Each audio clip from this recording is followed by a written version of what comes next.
And we're live. Cindy, can you hear the music? I can. Michael, can you hear the music? Yes, I do. Oh, then I know we're live. Ladies and gentlemen, boys and girls, friends, Romans, and countrymen, lend me both your ears because we have a great show planned for you tonight. We want you to sit back and just enjoy.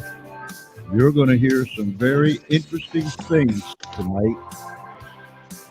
Very educational, needed, relevant in this day and age. So whether you're down the street, around the corner, somewhere across America, or around this great big world, we want you to sit down, relax, and listen to the George Espenlaub Show because we have an exciting guest tonight. He's familiar to a lot of you. He's my friend, or soon be your friend. And we are going to go deep into this thing in just a little wee bit. So relax. Take a deep breath. It's Wednesday. I think it's Wednesday. I lose all track of day. I think it's Wednesday. It's Wednesday. It's Wednesday. So we're almost over the hump. So just sit back and enjoy yourself. Listen, if you know someone that usually listens that isn't listening, or you know someone that never listens, reach out to them on whatever device, however way you reach out. If you yell across the yard to somebody, that'll work too. Tell them the George Espenlaub Show is live right now, coming to you from the funny farm in a place called Our World. We have two goals in mind. One, to bring a smile to your face. And number two, we're going to make you just as goofy as the rest of us. So sit back and relax. And we're going to get into this thing just about, as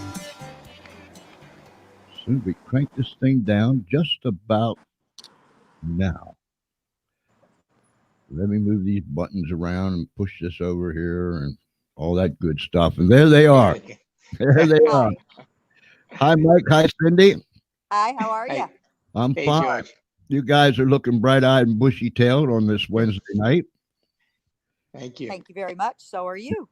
And it's yeah, it's good to have you guys. It really is. Mike, I mentioned to you when we were off the air. Yep. I mentioned to you I've known you quite a while now, and we titled this thing tonight. Mike Vilardi is back, and I always call him the Energized Bunny. Really, I think Mike makes the Energized Bunny look like a slouch. I really do. Yes, But he does. Mike Vilardi is back. This time he's running. And I told Mike, I said, I've known you for quite a while, Mike, and I've never known you to run until now. So tell me about that running thing, Mike. Well, now's the time. You know, never before in the history of this country have we seen such division in politics, have we? You're right. And I want to try and bring some healing to the process. So I picked a platform that's going to appeal to everybody, whether you're a liberal Democrat or a conservative Christian, it doesn't matter. One of the things in my platform is tax-exempt Social Security. Why is that? For 40 years, you get taxed on your social. They take Social Security out of your pay. They give you no tax benefit. If you make $100,000, they'll take $7,000 for Social Security taxes. You get taxed on $100,000. That's like phantom income. That $7,000 disappeared. You had no use of it at all. You still got taxed on it. 40 years later, when they give you back your money that you paid in, they want to tax it up to 85%. If you're 95 years old, you're sitting in a nursing home, okay, you got a pension from being a school teacher, a cop, or whatever, a firefighter, whatever it is, you're going to pay tax on that money. That is nothing more than money that was your money being returned to you. Right. So they're double dipping on us. Absolutely. It's just morally wrong. And there's so many hidden taxes that are just not fair to the American taxpayer. Another example of that is found in unemployment insurance. It's supposed to be insurance, Well, as you know, life insurance isn't taxable. Insurance is not supposed to be taxable, but they make an exception for it. So if you're unemployed, you got to pick it up as income, even though technically it's insurance and should not be taxed. So these are taxes that are set in the tax code that just are unjust to the American taxpayer. And these are some of the wrongs that I want to correct. Another example of that is if you were to lose $30,000 in the stock market, the IRS only allows you to deduct $3,000 of that a year. So it takes you 10 years to recoup that $30,000 loss. Well, I think that's way too long. So I'm going to take that $3,000 number up to $10,000. So you get a quicker loss recapture. Puts more money into your pocket now. So if anyone knows anything about the tax codes, it's Mike Vilardi for sure. You spent enough years in that institution, didn't you, Mike? 22 years as a federal agent, as an IRS special agent, and then on the other side, 8 years as an IRS enrolled agent, where now I protect people, that have IRS issues. I help them with, it. I work out offers and compromises. I get them the best deal possible. I make sure the IRS doesn't take advantage of them because, sometimes that could happen just because of the system. I'll give you an example. Last night when I spoke in the debate, I talked about a person, Burt Rhodes, who was there. Okay. And Bert came to me with 6 cents in his pocket, and the IRS was levying his Social Security, taking 50%, taking almost half his check. So this man was 76 years old, had to go to work for $10 an hour to pay his bills. Crazy. So it's crazy. So I told him, I said, don't, give me a week, we'll take care of it. I got the IRS on the phone, got him on the phone with the IRS. We were able to get the Social Security totally restored to him. Then I took a look at the tax assessment, and the IRS said that he owed them $145,000. Now, he really didn't owe them anything. They had filed a substitute, what's called a substitute return form based on the information they had. They didn't have all the information. When we filed a proper tax return, not only did we wipe out that entire $145,000, we got him a $17,000 check returned to him. Wow. Okay. And Bert lets me share this story with people because it is such a great testimony of some of the stuff that I'm able to get done as an IRS enrolled agent. But there are other times where the agents sometimes overshoot the runway, abuse their authority. And if there's not somebody like myself who's able to step in and correct the wrong, all right, then it's very problematic for that taxpayer. So I'll give you another example. A woman out in Las Vegas, Nevada, had an IRS agent come to her home, show her a badge, push her way in the door literally, made her write her a $500 check, went to her husband and told the husband, if your wife doesn't pay us, I'm coming after you. That guy went to divorce court and actually divorced her over the IRS issue. Then they had a meeting with the accountant, and in front of the accountant and my client, she tells him that she's going to take her house and leave her naked and homeless on the street. Wow. I said, so I told her, I said, write a letter and let me call this lady's boss, the boss's boss, and talk to her. I sent the letter to him. He looked at it. The guy got the letter and said, hey, we're going to take this, whatever. I said, no. I called the IRS agent. I said, send me the transcripts.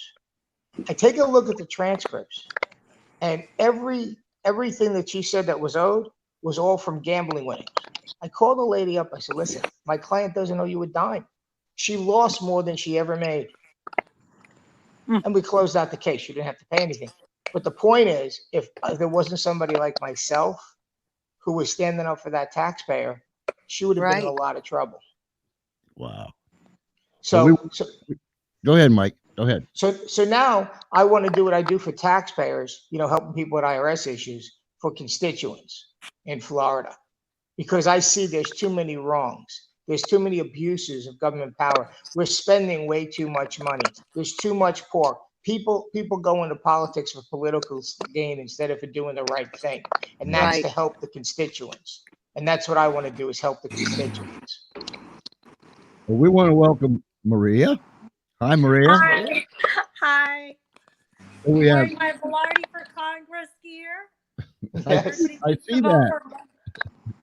I see that. Vilardi for Congress. Vilardi for Congress in the 21st District down there in Florida.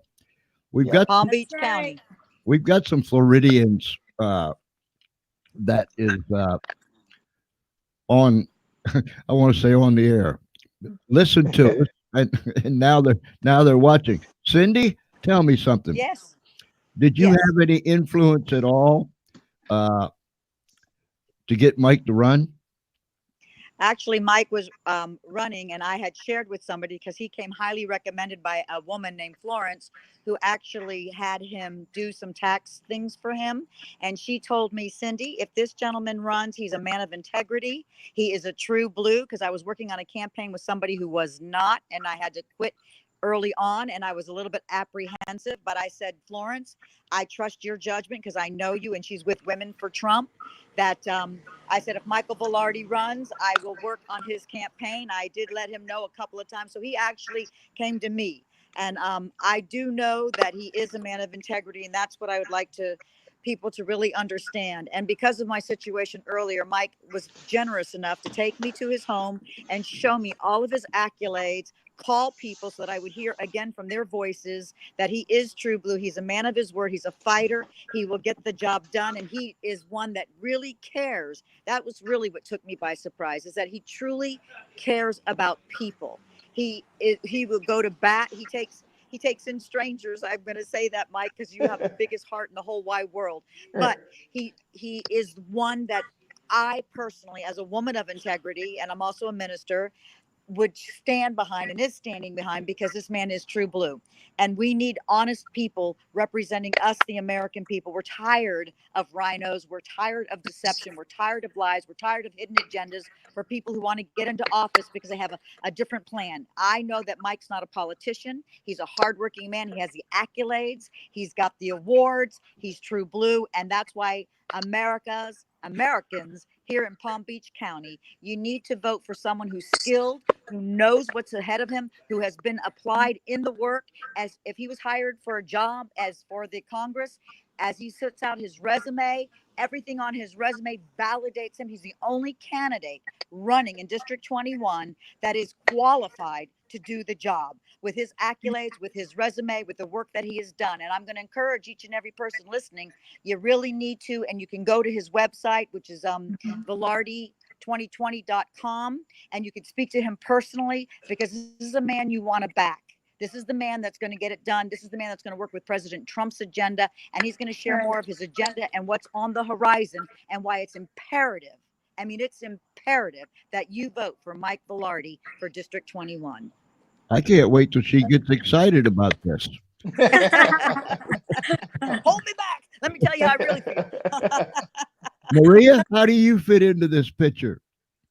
How do I fit in? Well, I'm part of the Mike Vilardi for Congress team.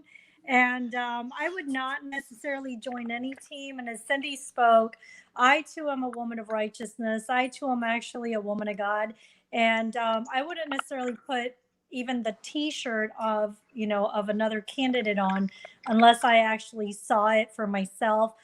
Mike is definitely one of those individuals. He has, like Cindy noted, he has a big heart. He's big-hearted, and he wants to be the one to fight for the American people. So we're talking about someone that has experience, someone that understands the ins and the outs of what is done behind the scenes within governmental systems here and abroad, and actually is not in it for himself. He has a passion to serve, a passion to fight for the United States, for all Americans. And I think that anyone that loves this country will definitely want, whether they're Latina, whether they're a mother, a woman, a teacher, and I am all of those things, whether they're a veteran and I'm a veteran's child, an only child. Mike is also looking out after every single person as far as, like lowering the taxes. Um, so when it comes to all that, we really need to look at the integrity of candidates that are running, because there are candidates that might look like they're integral, but they're not. They might look like they're wholesome, but they're not. And so I really truly believe that as we look at who we're going to vote for, and not just look at platforms, but we need to start looking at the root of what drives them an individual. And I would have to attest to the fact that Mike Vilardi has the Lord, Jesus Christ as his personal root, and that integrity flows out of that wellspring. Honesty, integrity, a man of courage and valor, and a man after, God's heart, a man that's going to fight for the American people, like I noted and Cindy noted, and someone that's going to actually stick to his word. He's not going to get in Congress and do his own thing and forget about who voted for him. He actually wants to represent, and for a change, we'll have good government in place. So if anybody wants good government, Mike Vilardi's the one that you're going to vote for.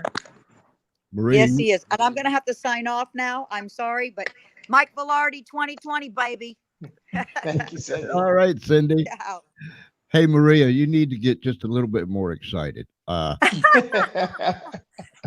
that not enough? No. I'm only kidding. Listen, you talk about accolades, and Mike sure has earned his share. And ladies and gentlemen, it wasn't like he walked in one day and somebody said, "Well, we feel like giving out one of these things." So here, Mike, you just came by at the right time and you're in the right place. Here, have one. No, he's earned each and every one of them, and I have to wholeheartedly agree that he's a man of integrity, and he's a man that we need to put into office. Let me ask you this question, Mike. People say, okay, you live in Florida, you're running in the 21st district of Florida. What does that have to do with me? And we have listeners all across America and around the world. What does that have to do with me if I'm living in South Dakota or Arkansas? Because my policies are going to have national impact. So if you receive Social Security and you're living in Arkansas or Alaska or Texas, it doesn't matter. I'm going to make your Social Security tax exempt. I'm going to pass legislation that's going to affect every American in this country, but it's going to be in a very positive way. That makes me jump up and down. Let me ask you this: how many folks are running in the primary? It keeps growing every day. I mean, I think there's now 7 of us. I mean, there's just somebody that just entered the race just the other day. So right now, Laura Loomer has the most money. There's Christian Acosta, who's been in it the longest, and then there's Victor, there's myself, there's like I said, there's a bunch of us, 7 total. But it comes down to who's qualified to get the job done, who'll be the most effective congressman, who'll go to Congress and fight for the American people. And I have a tremendous platform that benefits everybody. Doesn't matter if you're a Democrat, doesn't matter if you're a Republican. I mean, my healthcare platform, for instance, they're talking about, on the left, they're talking about Medicare for all, okay? A single payer system, right? Well, that would never work. The reason it never works is if the government's the single payer, they make the decision how much they're going to pay the doctor. Typically, they're going to pay a doctor between 40 and 60% of the bill. They're not going to take into account the cost of the medical biller and the cost of the outrageous cost of medical malpractice insurance, okay? And what they do to achieve that is they tax everybody. They have tax rates starting at 70%. Taxes go way up. If you have any money, they're going to take it from you. There's no incentive to get rich. So ultimately what happens is the money never comes in because that money evaporates. People that are rich take the money and go somewhere else. So here's what I do. Instead of making everybody poor, I give the wealthy an incentive to give to medical scholarships. So let's say you're Bill Gates, okay? And you make $10 billion a year, and you want to give $1 billion to medical scholarships, I give you 100% tax deduction, so that you take the billion away from the 10 billion, right? Now you pay tax on 9 billion, and then I give you a 2% tax credit on the amount that went towards the scholarships. So I will put money in your pocket, or I will give you an incentive to pay the government less for giving your money to medical scholarships. So a typical medical scholarship will be $300,000. If you're the recipient of that scholarship, you now have to go to work for the state. Why the state? Because by going to work for the state, you get rid of the two biggest costs of healthcare. That's the medical biller. There's now no reason for anybody to bill anybody. You go to the state doctor, you got a state card, medical bill is out of the way. And secondly, states are self-insured. So there's no cost for medical malpractice insurance. They can cap how much it's going to be, $1 million, whatever that number is. All right. Now you can have healthcare for as low as $79 a month with a copay of like $20 or $25. And anybody can have it. It's a low cost option. So for people that don't have it, people that have, terminal diseases, they need to see a doctor a lot, they can, and they can have a second option of paying a little bit more every month, $129, and it's on a lower copay. So you could pick your plan, pick your needs, but everybody can afford it. So if you're making $10 an hour, okay, and you need health insurance, one day's pay per month pays your medical bill. Maria? Yes. What makes up the 21st district in Florida? Well, Mike, why don't you answer that? Because I am actually coming from a different city just to back Mike. All right. So Yes. that's how, because to me, character is important. Mm-hmm. And so I actually came from 3.5 hours away just to make sure that he has the support that he needs on his side, because character does matter in these races. Cool. George, I got to tell you, I am so blessed. I have the best team. I really do. I was fortunate enough to pick up Cindy and somebody else from the other person that dropped out of the race, and that's how I met Maria. And Maria's been a great blessing to me. I got Kelly, who's not on the line. I got my friend Joe Tringali, who's going to come to Washington with me when I win. I got a tremendous support team. I got Rob Whitmore, who's one of the best political consultants I could have ever asked for.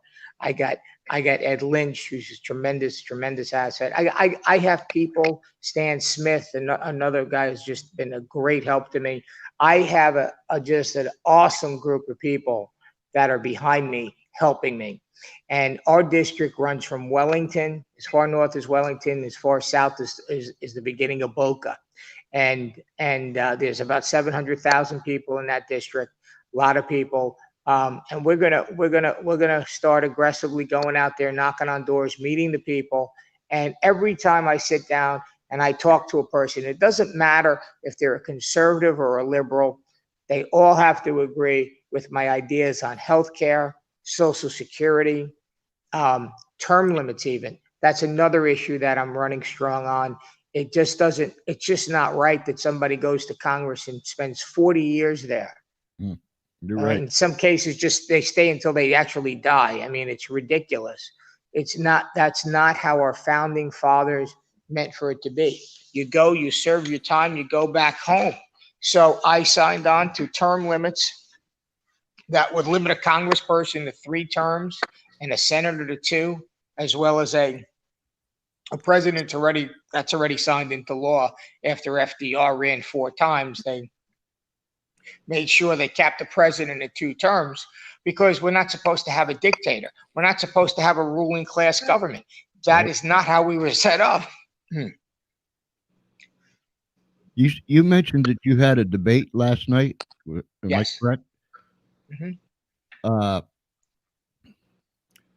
One of the things, and I've seen a lot of things in my 71 years on this planet, but in recent years, I have seen politics, and there's always been a certain amount of getting down and dirty, but I have never seen such ridiculous, character assassination, Yeah.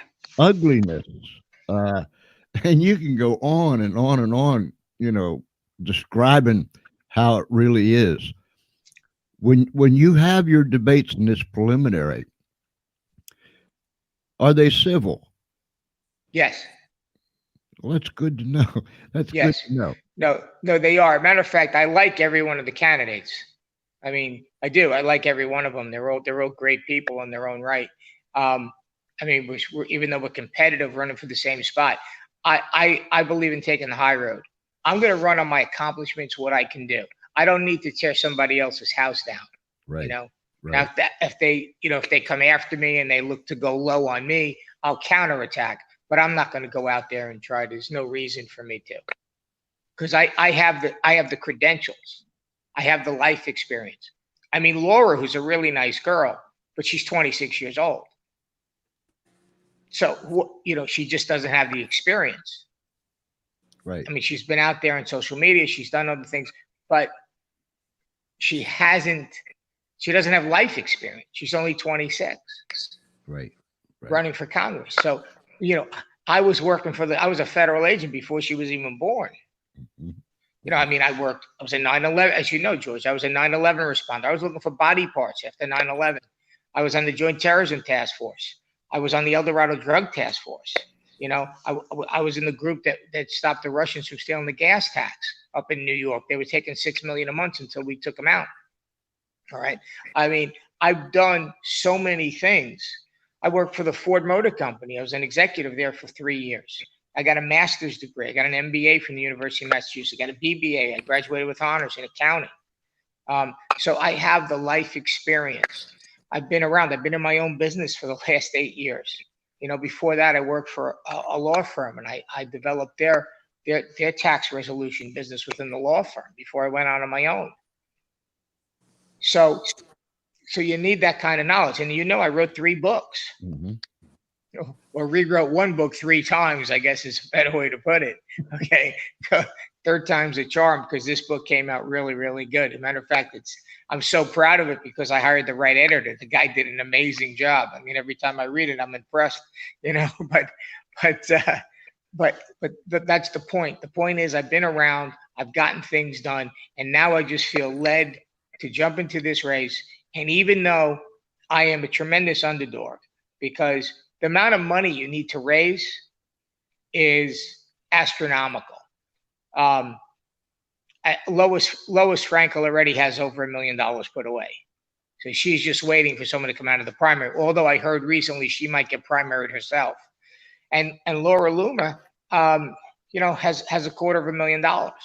So we're looking to raise at least $100,000 over the next 30 days to be competitive, so we can get our message out there. Because what we have and that other people don't have is the credentials, is the ideas, is the platform that could get us elected. Maria, I did want to interject something, if I may, too, Sure. on the same vein, as far as you were asking about, during the debates, how, ugly does it get or whatever. The bottom line here is we're not focusing on other people's junk. That's not what we're about. We're going to focus on winning. We're focusing on serving the American people, fighting for them, and winning. That's refreshing to know, because with the climate that is in the political arena, exactly. If you excuse me, every now and then I get this, I don't know what you call it, but I still think, and I'll say this in front of God and everybody, I still think somebody needs jaw jacked every now and then, just to get their attention and straighten up.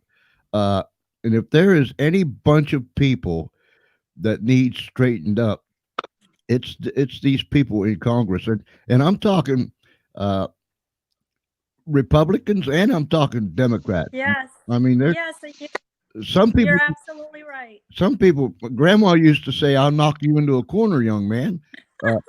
Some people just needs to, and I think that's where the American people must come in. We have to come in and say, enough is enough. I've heard all the garbage You know, you shoot my dog, I'll shoot your cat. We got dogs and cats laying all over the place. That's people shot and killed each other's dog and cat. Uh, the American people has to stand up, and it's good. It's refreshing to know that there's someone that'll say, "Okay, look, we're not gonna go down this path. We're not going down that path. We're going to stand on the issues, and we're going to stand on the platform and present that to the voters, and let the voters make a real plain decision that'll benefit them." Are you? I know you're out and about quite a bit, Mike. Uh, Mhm. are you traveling throughout the whole 21st district?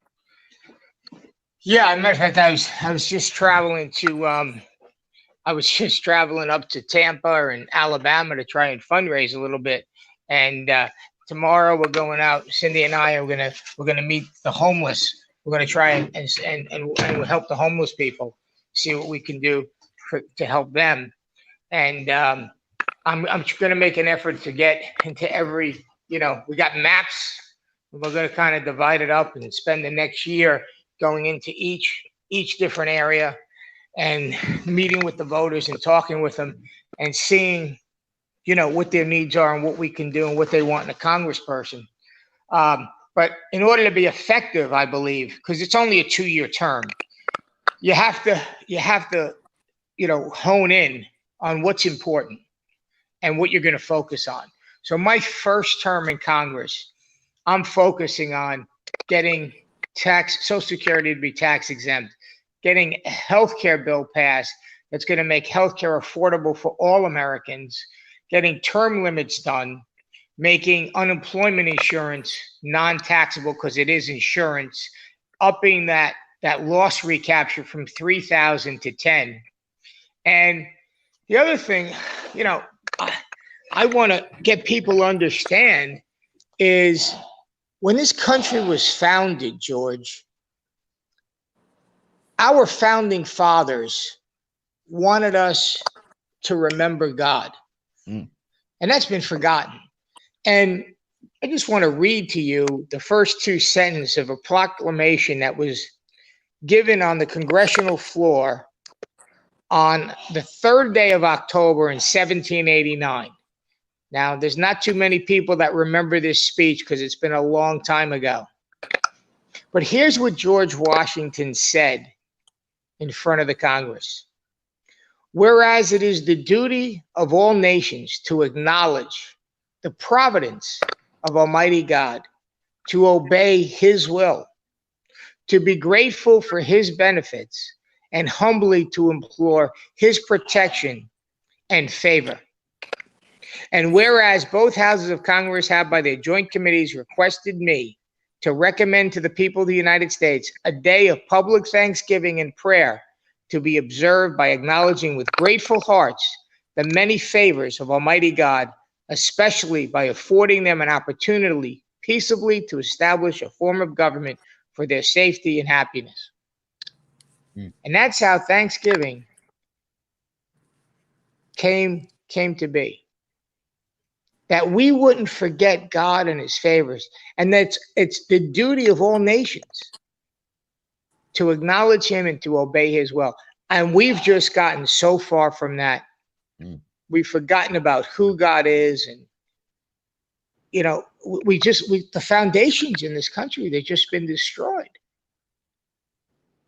I mean, for America to be talking about electing a full-blown communist, okay, or a socialist, It's nuts. It's unconscionable. It's true. I would have never dreamed it in 1,000 years. But as one man said, we've left the barn door open and we took the bridle off the horse, and the horse just went and ran wild.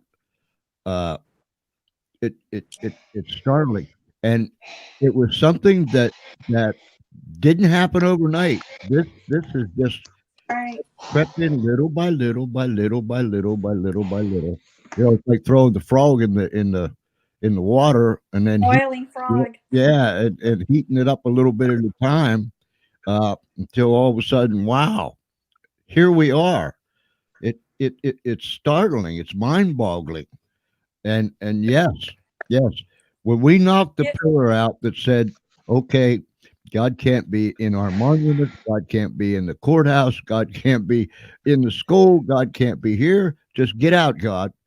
Uh, you could almost feel and hear the crumbling of our foundation. Don't you agree? It's Yes. sad but true. Yeah. It's sad but You true. know, and can I interject something? Mm-hmm. May I? Part of the problem is also that, in order for evil to triumph, it takes good people to do absolutely nothing. Yes. And that for Yes. far too long has been the problem. And so if everyone is just going to sit and do nothing, then they're going to continue to get what they've been getting. So Yeah. if they don't like what they've been getting, they have to start either registering to vote if they haven't voted, they're not registered, inviting others that they know may not be registered to vote to get registered, helping people get there, helping the elderly vote, helping young people engage this moment as well. Because what's taking place, these socialists are not waiting. They're in our schools, they're in our governmental systems, they're in every area of influence. And so wholesome, integral individuals, Christian people within church settings, religious sectors, are thinking God's going to take care of it. God's going to take care of it. Well, let me tell you something. God does take care of it through individuals like you and I and Mike. Mm-hmm. That's how God takes care of it. Every move of God was done through people. So it's a time, it's the moment in time that we all must engage. We cannot afford to sit this one out. You're absolutely Because of the sad state of our nation. If we love our United States, then we're going to be united. We're going to be mature sons and daughters of a living God, because God is not mocked. And there's a shaking going on. And he is raising in this time and in this due season, in this moment in time, he is raising mighty men and women of God that dare to stand up for righteousness' sake, that dare to stand up for family, for God, for guns and country. And I say guns because my father was a weapons specialist, and he has never shot people just to kill them and go crazy on them. No, he protects life, and he will always protect life. I And think so it's good men and women. We have to get up. We have to do something. We can't just sit this out. It's time to be a doer, not just a listener. I think of the old prophet, and God said, "I've searched, I've sought." He looked everywhere Mm-hmm. for a man to stand in the gap. Yes. Now he wasn't looking for this, that, those, and these. He was looking for a man. Willing. And you're absolutely right, Maria. We say God will take care of it, but God has always used people. That's right. So, we're looking for a man to stand in the gap. There's a broken down place, and we need to stand in that gap. And that was very well said. Thank And you. Mike has that Christian foundation. I can't help but think, if my people, which are called by my name, will Yes. humble themselves, seek my face, and pray. There again, he's talking to people, not this, that, those, and these. If my people, which are called by my name, and it's that simple. Mike, I've got some comments here that's whizzing on by. Michael Wilson, he's from up there in Pennsylvania. I don't care. God will be where I am. If I hurt someone's feeling, oh well, life goes on. Boy, that's a big stickler nowadays, isn't it, guys? Yeah. I'm a fan. Don't mention Jesus. Don't mention the Word of God. Don't mention Christian principles. Don't even mention what you just read to us, Mike, because that offends me. You know what I'm saying? Yeah. And I like the way that Michael put that. I don't care. God will be where I am. If I hurt someone's feeling, oh well, life goes on. But I think we also need to understand that uh, there's a battle that's taking place. You know, Yes. Yep. we don't fight against flesh and blood, but against That's right. principalities and powers, spiritual wickedness in high places. So there's a thing going on with this anti-God, anti-Christ, anti-this, anti-that that's going on. So, Michael, let me throw this one up here. Showing 134 the American public will endure until the day Congress discovers that can bribe the public with the public's money. America is great because she is good. If America ceases to be good, America will cease to be great. Right. What do we do, Mike, when we hear the folks on the left? We're going to do this socialism, communism, the whole 9 yards. What do we do when they come up with this single payer? The government's going to be the single payer, and like Maria said, we have to get out to the ballot boxes. Isn't that right? Yes, and something else that we can do that I have seen over and over play out is sometimes people think they can't really do anything because they might be on a minimum wage type salary. Well, guess what? If a million people on a minimum wage salary will actually donate $1 to the candidate of choice, to the candidate like Mike Vilardi that's going to fight for them, that they will end up winning more on their return on that $1, and that in turn would be $1 million to be able to fight for them, because it does require funding. And so when people think they can't, we're in America. A lot of us have stuff we don't even need. Have a yard sale, and whatever you actually contribute, and be a part of the change, be a part of good government, be a part of the fight. Because when Mike's fighting and when we're out there, and also something else they can do is volunteer to make phone calls, volunteer to help out, volunteer to knock on doors. Because guess what? Many hands make work light. Many hands make work light. And this is not about just Mike. This is not about me. This is not just about you. No, it's about us. Right. Teamwork is essential. And we are called the United States for a reason. Let's act like it. Let's be it. And let's be the change we want to see until good government, through people like Mike Vilardi are actually, in place. Michael, what do you say to people? And I've heard it, and I'm sure you have heard it, and you'll probably hear it a lot on the campaign trail. Well, they're up there in Washington, and this, that, and all these other things, and it really don't affect me. I'm sure you've heard that, and none of them's any good. So why should I even be concerned? My vote don't count. All those things. What do you say to people like that, Mike? Well, hey, look at the 2000 election in Florida. I mean, George Bush won by like less than 500 votes. So that just shows you that every vote does count. And it comes down to difference in philosophy. So the Democrats will want to make you poor. They're going to give you something for free, but make everybody poor in the process. Mm-hmm. I take the principle like the Bible says, you've got to put your hand to the plow. Right. If you're going to sit and watch television all day and do nothing, you shouldn't be rewarded. So that's why my health care plan is affordable, $79, but everybody pays. Everybody pays, but it's affordable so everybody can afford it. What the Democrats do is say, we're going to give you this for free, but we're going to make everybody else poor, because by keeping everybody poor, you're going to get, it's like a sugar rush. Yeah. You got to have that candy, and they keep you, and that's how you get Venezuela. Yeah. Yeah. So I have to get the message across that it's better to work hard, have the ability to be wealthy, instead of taking that ability away from people where no one can be wealthy. because when your tax rates go from 30% to 70%, you're giving up a lot. And that's a lot less money that's in the economy. The stock market falls. It has an effect, a trickle-down effect that will affect everybody. Then nobody will have money. And everybody's eating out of garbage cans and go, geez, how did this happen to us?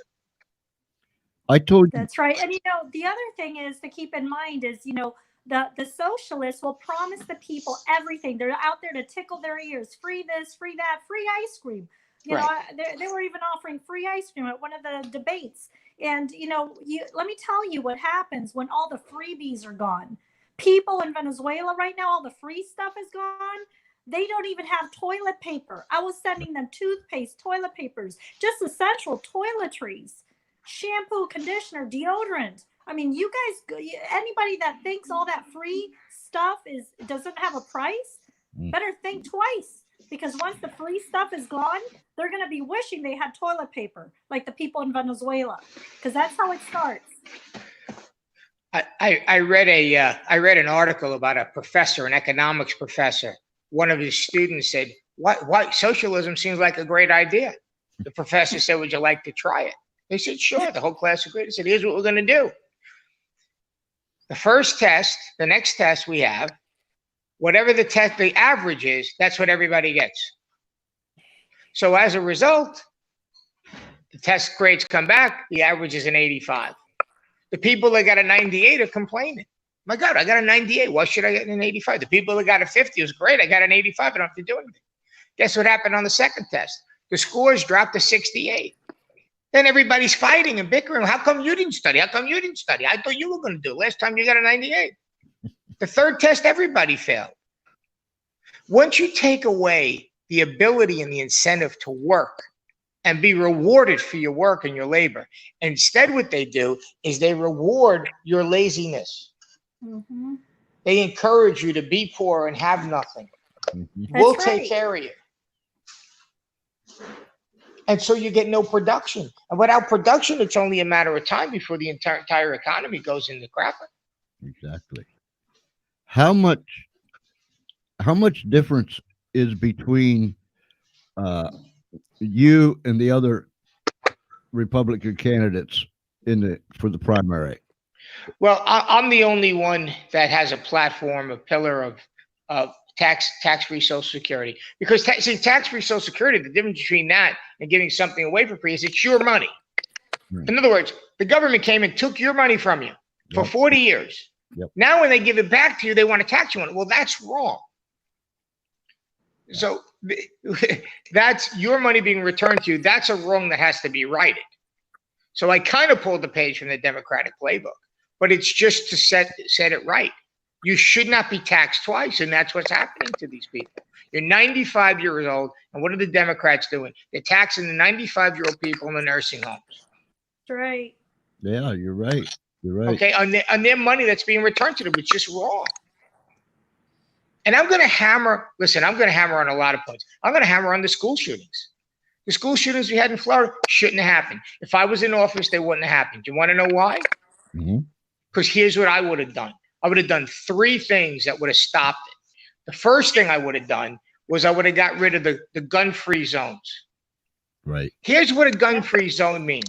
It means the retired Secret Service agent, the guy that worked on, protected George Bush and President Obama. Okay, after 9/11, President Bush passed a law. It's called HR 218, and I'm going to hold up my HR 218 card here. Okay, that's it. It's a qualification card that allows all federal agents to carry firearms in any state as long as they qualify. Okay. Well, when they passed that gun-free zone law, they made sure that those Secret Service agents that used to protect the president, they got to lock up their guns in the car.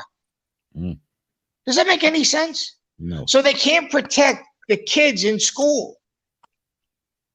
So now, of course, everybody knows it's like me putting a big sign outside my door. I don't believe in guns. Please don't rob me. That's What right. do you think? Listen, I teach women self-defense, okay? And I always teach them, I said, you never want to say, please don't hurt me. Because you're telling them you're done, you're lost. It's Right. over. You know, you say, I'm going to rip your throat out if you touch me one more time. It's much more effective. Okay. So that's the first thing that should happen. Now there's a deterrent. You know, everyone knows, hey, you go into that school, the Secret Service agents from you know, the old secrets, they could be in there with guns. You never know. Right. You're not going to go in there. Here's the other thing. The police needed equipment that they should have got through federal funding. Okay. They should have special vests in the car that'll stop anything coming out of a rifle. Okay. Dragon skin type vests, not the ones they wear that'll stop most anything out of a handgun, but a special vest for a rifle if they're in that situation. They should have a ballistic helmet. They should have an AR-15 for them in case they need it to combat the person. And they should have all that equipment in the car. They should also have special training. The FATS machine, which is a special machine that tests your judgment. And they should have live simulations training where you're used to taking fire. So you're not sitting outside scared to death because there's a guy there with a gun shooting and you're afraid to confront him. And all that stuff should have been done. And she never did any of it. Mm-hmm. And I'm going to hammer that home. You know, if you want to vote for her, you like school shootings, keep voting for her. You want to stop them, you vote for Mike Vilardi. Because that sort of stuff was the deterrent, the training. Listen, before 9/11, I firmly believe they had changed the policy about agents carrying their weapons on guns, their guns on the plane. I don't think they would have planned that unless they knew that was in effect. Mm-hmm. And I remember having a group meeting and saying to my boss, Fred, I said, well, that's so stupid. Why wouldn't you want a federal agent on the plane to protect somebody if somebody tried to hijack the plane? Right. And from 9/12 forward, every federal agent takes their gun on the plane. And every federal agent got air marshal training after that. So one time me and my boss were down in Jacksonville and we got on the plane to go home and they took the air marshals off the plane and we became the air marshals because we all had air marshal training. And now since that time, there hasn't been an issue, has there, with planes flying into building? Right. No, because there's people on the plane armed to defend. And that's how it should be with the schools. Mm. Okay, you have to have those policies in place. So it's bad policies. And that's why shooters are going to go to where there's no threat. Exactly. Exactly. Yeah, it's like fishing in a barrel. Yes, as a teacher, I'm also a teacher. As a teacher, our police officers on campus, they have to actually have their gun locked up. That makes no sense. Have the gun locked up? And they're, you know, in some box in a different building. So if a shooter comes in, they have to make it, provided they can make it to that building, to go get their gun. I mean, that makes no sense. Wow. Wow. And Grandma, it is like fishing in a barrel. Innocent lives.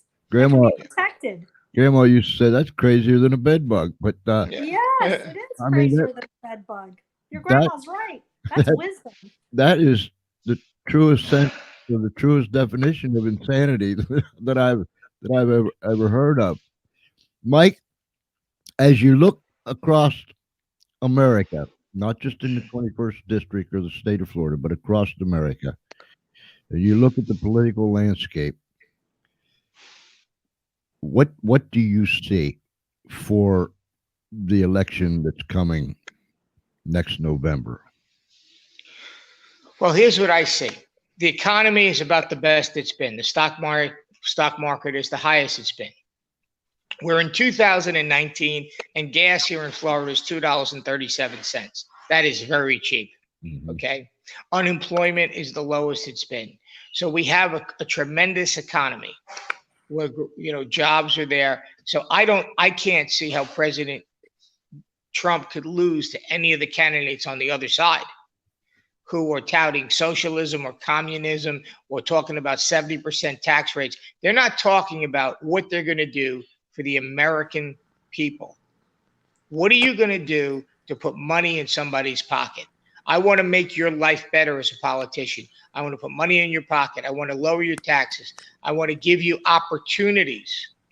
I don't want to give you stuff for free, because that's going to do nothing. That's going to encourage you to do nothing. But I want to give you the opportunities to gain wealth, to make yourself great, to live a better life. So I think Trump is going to win, and I think that's why they're pushing this impeachment, because they don't have a candidate who is electable nationally. I just don't see anybody. Joe Biden's a nice guy, but he doesn't know what state he's in. He doesn't know what year he's running. You know, Joe Biden 2030.com. I mean, nice guy, doesn't have it. Elizabeth Warren's way too to the left. Bernie Sanders is a communist. I mean, who do you have that?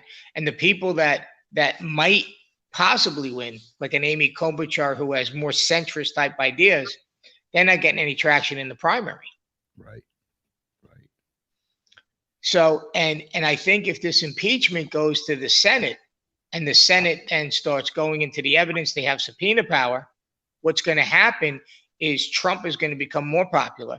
And I think the Republicans are going to win in a very big way. When is the primary in Florida? It's August 18th. August 18th. So we're what? 10 months out? Yeah, that's 10 months out. Right. Exactly. And I'll, we got, let me see where I have my stickers here. Yeah, but make sure I'm right on that. Yeah, it's the 18th, August 18th, 2020. Yep. August 18th. Yep. So, wow. It's going to be a political fight between now and August. Then you have the preliminary. And then in November is the general election. Right. What the incumbent in the 21st district, I assume, is a Democrat now? Yeah, Lois Frankel. Yes.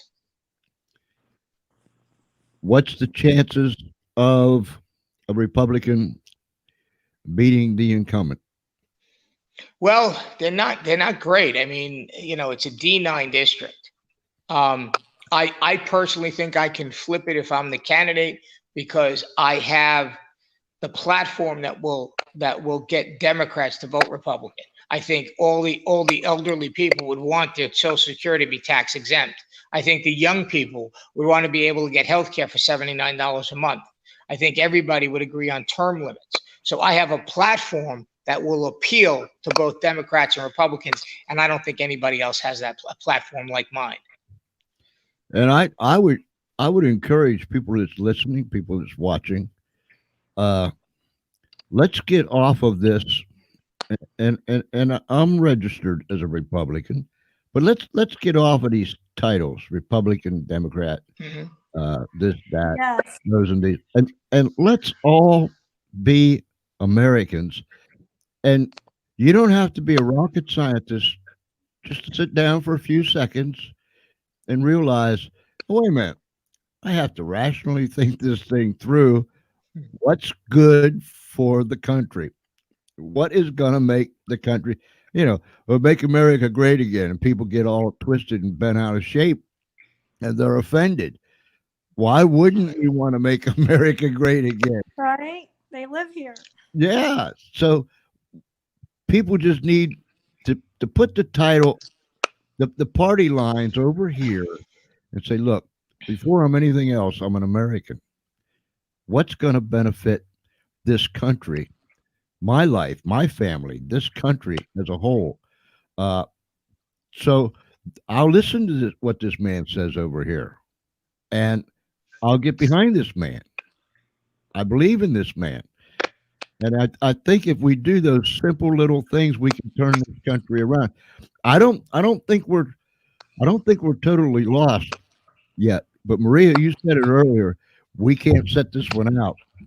Not by a long shot. Right. We can't sit this one out because, Michael, I feel that we didn't lose it yet, but we're on the crossroads. You agree? Absolutely, George. Absolutely. It's a matter of time. I think we're going to win in 2020, win in 2024. I think in 2028, it's over. That's what I put in my book. I think by 2028, the Democrats will just have enough people, the population wise, to take the country down that wrong road, and it's not going to be good. It's not going to be good. These elections are critical elections, and I fear for this country. Yes. I fear for this country because Yes. people don't realize, when you rebel against God, and what it is really rebellion against God. Mm-hmm. Okay, there's a judgment that comes with it. There's consequences for our actions, and you could see how the foundations, the family unit has been destroyed. I mean, half of the children born are now being born out of wedlock. Right. I mean, it's not uncommon to go to a dating site, go out with somebody and have sex on the first date. That's not uncommon. Right. I mean, my parents come from a generation where, my mother was a virgin when she got married. All the cousins were virgins when they got married. It was if you had sex before marriage, when you in that generation, you were shunned. Yeah. Now it's just a common thing. So what happens now that the foundations have been destroyed? That's what's so tough. David said in the book of Psalms, what can the righteous do when the foundations have been destroyed? Mm-hmm.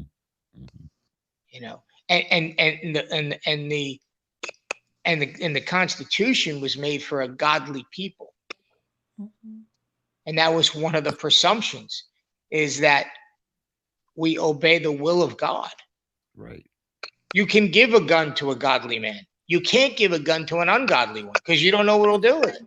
Exactly. That's right. Exactly. Okay. I mean, so that's, those protections were for godly people. And that's why so early on in this country's founding, October 3rd of 1789, they proclaimed Thanksgiving so that people would not forget about Almighty God. We put in God we trust on our money. Yep. And yet we don't seem to trust him very much, do we?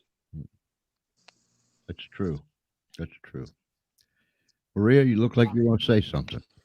Yes, I did.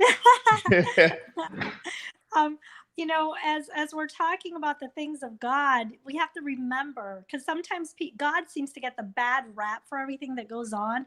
Oh, well, good, the good Lord wanted that to happen. No, it's not always. Why does God always get the bad rap? I think people need to realize God is holy. God is just.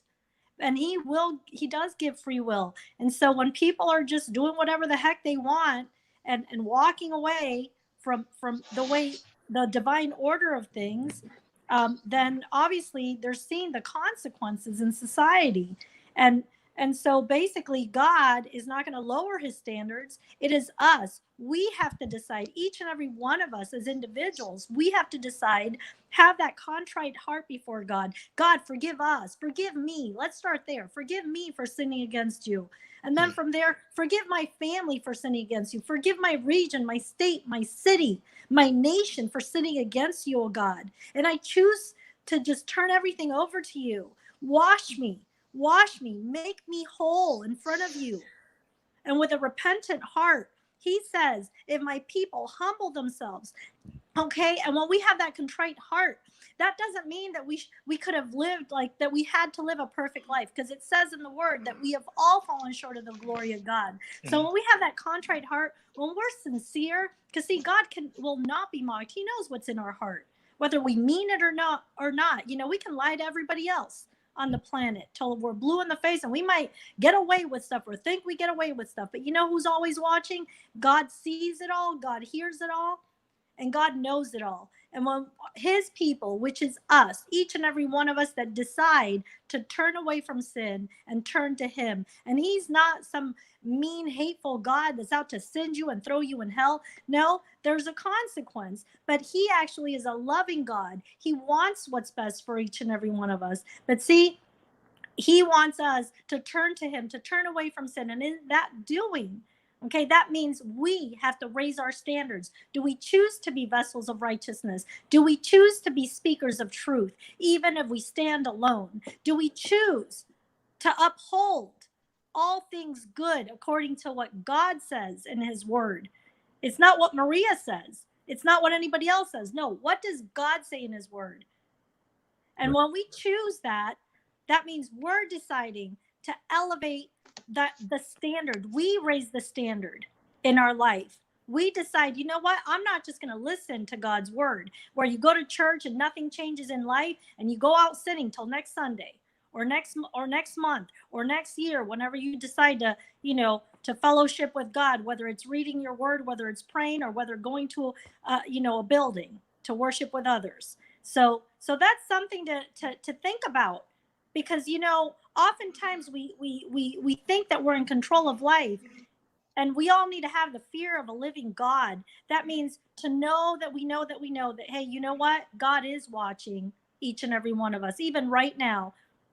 God is listening to all of us. God is watching, and God knows. He knows the end from the beginning, and he also knows what's in our hearts. So when we have that contrite heart, if we want good government, we're going to do what it takes. So let's not make excuses. Let's grow up, be mature sons and daughters, mature individuals, mature enough to say to our I have all friends from all spectrums. I have Democrat friends, Republican friends, nonpartisan friends, friends that don't even vote yet.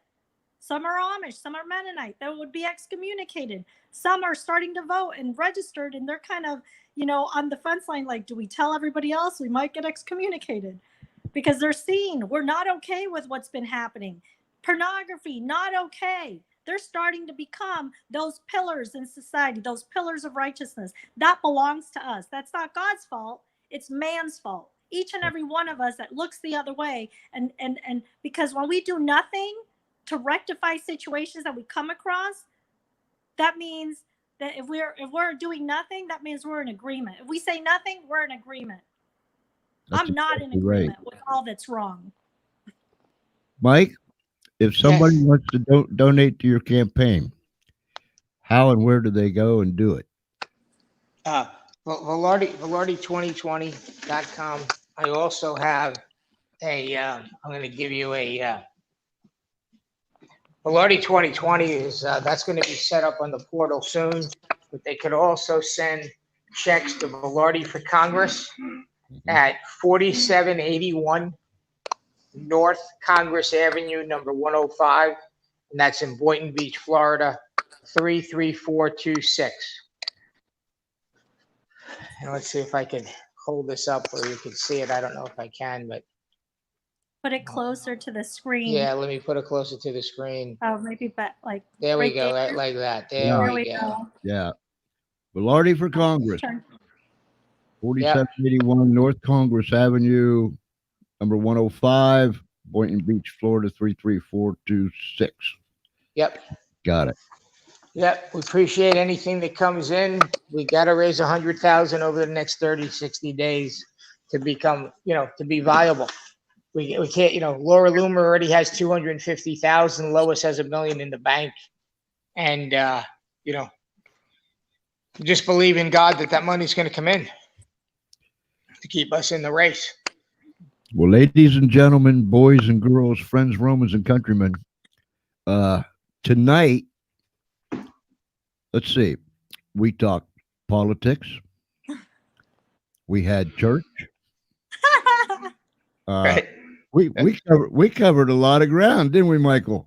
We did. And I just want to thank you, George, for, having us. You've been a great friend to me for years. And I just want to say that I have the best team in the world. I'm so proud of the girls that are working with me, Maria and Cindy and Kelly and Melissa. And, I just have a great team of advisors, the best in the business. I just got to give them a lot of credit. I really don't know where would I be without everybody. You can't do this alone. You got to have a great team around you.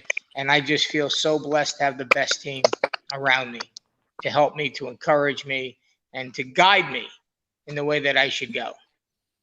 I mean, people like Rob, my friend Rob Whitmore, and Stan and Eddie, and I'm just overwhelmed by the people that God has placed in my life for this purpose. My friend David Piper, who I went to Alabama with, who just is absolutely an amazing guy, and who really is there for me to make this thing happen. So I have the people in place, and I'm very thankful. Like I said, I have just the best team in the world. I couldn't ask for better people. I'm just so proud of each and every one of them. Well, we love Mike, and we united we stand for the love of country, our country, and people. Yep, we're pro family, pro faith. Michael, always remember, the steps of a good man are ordered by the Lord. Amen. And when he gives the marching, when I was in the Marine Corps, we used to have a thing, somebody would holler, saddle up. And the first time I ever heard that, I thought, there's no horse around here. We're not going to go on a horse ride. But saddle up. It meant we had some marching orders. So the steps of a good man are ordered by the Lord. And when he orders those steps, they'll only lead in the path of righteousness and honor and glory for him. Michael, you're a good friend, my man. You are a good, good friend. I love you. I appreciate you. You're in my prayers. Maria, you get that team out there and do what you got to do. And, if there's ever been a good song, Onward Christian Soldiers, I think that would fit it. So tonight we talk politics. Tonight we talk money. Tonight we talk policy. And tonight we had church. I really do believe we had church tonight. Thank you, guys. Michael, Thank you for having us. What a privilege. Oh, it's been an honor to have you. Michael, you got my number and all them other things. Anytime you need me, brother, you holler at me. Day or night, makes no difference. You holler at me. George, thank you. I really appreciate you. You've been a great friend, and I appreciate you very much. All right, old buddy. Onward and upward, because that's where we're going. Amen. God bless you guys. May he keep you right in the center of his hand. Wow. Amen. What a tremendous. I had fun. And by the way, there's Mike's book. You can get it at MikeVilardiBooks.com. Wow. Yep. I'm just blip. That's what I am. I just really am. What a night. I thank everybody for tuning in. And regardless, whether you're down the street, yep, we got them listeners. If you're around the corner, they listen to. Somewhere across America, everywhere across America, they listen, and around the world. It amazes me sometimes when we take the time to go look at some statistics of the people that listens and where. I mean, they're here, there, and everywhere. And we're so thankful for their support, for your support. I want to thank you for tuning in tonight to the George Espenlaub Show. My, oh my. Tomorrow night at listeners and viewers request. Tomorrow night, we're going to have a special show with my friend Ed Temple, who is the author of Escape from Uncle Sam's Plantation, a choice book. Somebody suggested to us after the last time we run a show with Ed, somebody suggested to us, why don't you do some segments and go chapter by chapter in the book? So that's what we're going to start tomorrow night. My goodness. Let's get this school choice ball rolling too, because it hinges. Somebody's battling for the mind.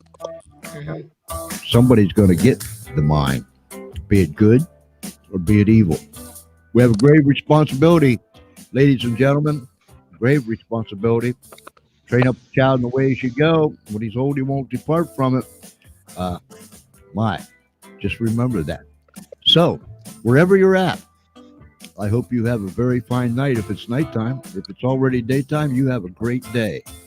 But until tomorrow night, same time, 8 p.m. Eastern time, I'll be here with my friend Ed Temple. Michael, thank you so very, very much. Maria, thank you so very, very much. Thank you, George. Tell Cindy I said thank you. And I just trust and pray that God keeps each and every one of you right in the center of his hand. So until then, everyone here at the George Espenlaub Show, the whole gang, we're going to say good night, everybody.